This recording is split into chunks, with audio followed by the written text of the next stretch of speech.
Hey, we're right behind In the Veneer. I am Ben with KVRX Austin, and we just saw Almond Dunes put on a great in-store. He and his band played last night at the Austin Psych Fest Beauty Ballroom, and we're here today interviewing him on Sunday afternoon. You are Damon McMahon, and I guess my first question, this one's easy, and I feel like I just have to get it out of the way, but you might get it a lot. But does the name Almond Dunes, is it meant to echo Almond Duel? No. Well, does it have a meaning? Um, no particular meaning. I mean, when I thought of it, I guess it's like 6 years ago now, I looked written down, and but I think I don't know. I think like amen, you know, is related somewhat to the music. I don't know, nothing specific or like precise, but like I think sort of it implies some things or feels relevant to the music, but. That was actually another question I had. So, you obviously write lyrics to the songs, and there are specific lyrics, but they're not really easily intelligible. So I was wondering if, when you're composing music, if you like to kind of leave that distance and have just kind of a general idea and a general feel, and let the listener kind of fill in and make it the meaning of the music, whatever it means to them, whatever comes upon them, rather than your specific wording. Actually, I kind of have specific lyrics that I do put a lot of importance on lyrics. Actually, they're not that intelligible. I think just because of the way it's recorded, and then like the phrasing is a little, makes things hard to understand. But I actually really all the songs have lyrics that I think have very specific meaning, even if it's a little, abstract or vague. But yeah, people always wonder if I kind of like don't care that much about lyrics, but I actually do. They're kind of hard to understand, but that's why I put lyrics in the latest record because I put like a lyric sheet. Um, yeah, I would like people to sort of like check out the lyrics if they care to. Hmm.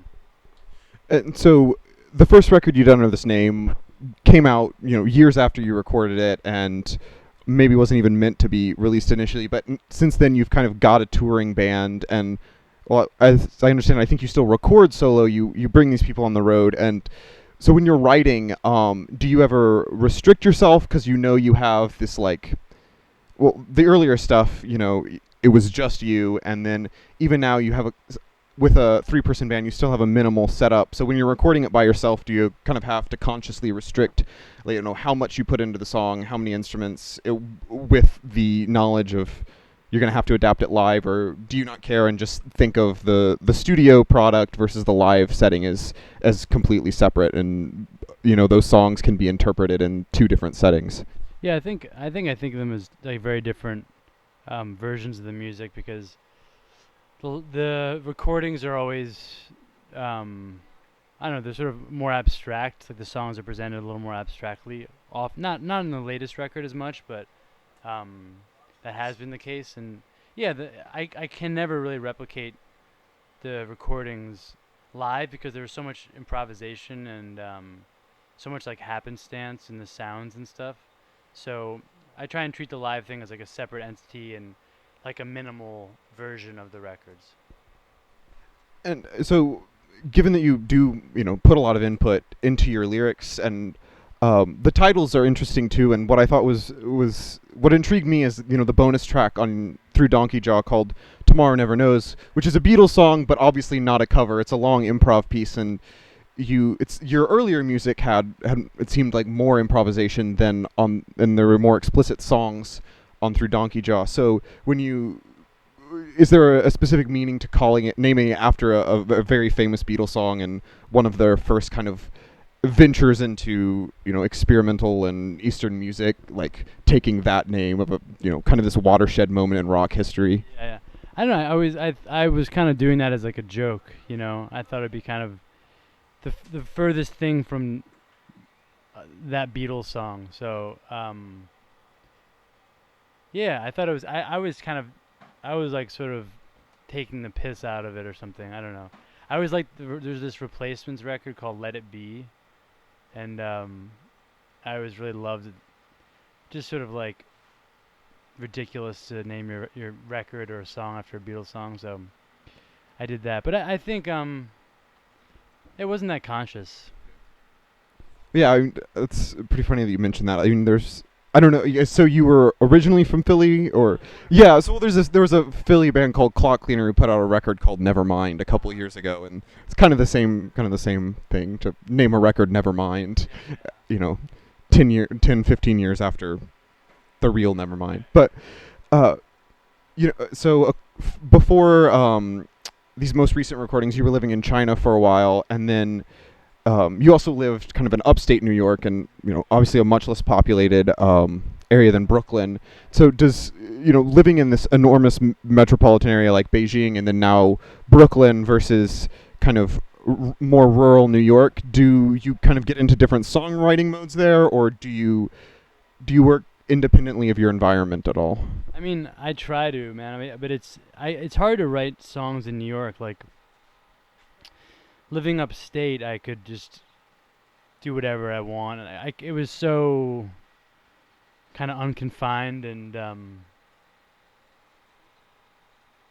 sort of such an extreme environment that I could make music that was that loose and free. And it's harder in New York. I don't know. For Through Donkey Jaw, I rented out a basement space for a month. And I had it every night, like from 10 p.m. until like 5 in the morning or 6 in the morning. So I would go there every night till 5 or 6. And so it kind of started to feel like I was upstate again. But I prefer being in sort of out, in like sort of outlying environments to write music in. But it's hard. You can't like sustain that, really, unless you want to totally vanish completely. And I don't know. I don't really want to do that at this point. Did living in a foreign country for so long kind of prepare you for some of the like mental and emotional isolation of being on the road, just living in somewhere where you're kind of a foreigner or a stranger the entire time versus like, did that prepare you to move around the country constantly where you're not actually in a home base? Yeah, I would think so. I think I sort of like inherently appreciate that kind of state of being, So, yeah, I love it. Like I love being somewhere where no one knows who I am, and I kind of like can sort of just disappear into a new place, So I love touring for that reason. It's not as extreme as China was, but it's a similar vibe, I think, in some ways. Yeah. And I read in another interview that you recently went back there for a short tour and thought that there'd been a lot of changes, and I think it's probably very true considering how fast the country's growing. But I was wondering if you had any other comments on that, like what you feel was different, and also when you were there, how that tour went. I know you also said you were kind of trying to work with a record label while you were there, make a little bit of a market for experimental music. When you went back, was there more of that? Were you able to play shows with like-minded groups? There definitely was more of that. Yeah, it's kind of like it's not thriving. I mean, it's really like a fraction of a very small fraction of the overall population of music fans, But there's a lot more now, and they have like this sort of like more experimental music culture. They always had that, but it was like older dudes, and it wasn't internet culture. It was like guys who, I don't know, listen to industrial music and like some, European noise groups and had been doing their thing for a long time, and they were kind of totally ostracized. And now there's like this trendy young community that's coming from like internet culture. It's not that different from, stuff in Europe or in the States, So yeah, I felt that big time. It was a big shift, but yeah, and this in general, the country's just very different, man. It was a really like as chaotic as it was when I was there. It was still like the last period of time I think in which like the country wasn't totally blown out with development and wasn't as insanely overpopulated or insanely polluted, and yeah, the vibe was just a lot more frantic this time. Maybe I was more frantic too, coming from New York, because New York kind of does that to you. But So, I guess we'll about wrap it up now, but I know that you're going to El Paso next, right? So, on the way there, are you looking forward to kind of, because you mentioned, liking being kind of in the outlying population, outlying geographical areas, are you looking forward to, driving through the Texas desert, going anywhere like Marfa, small West Texas towns?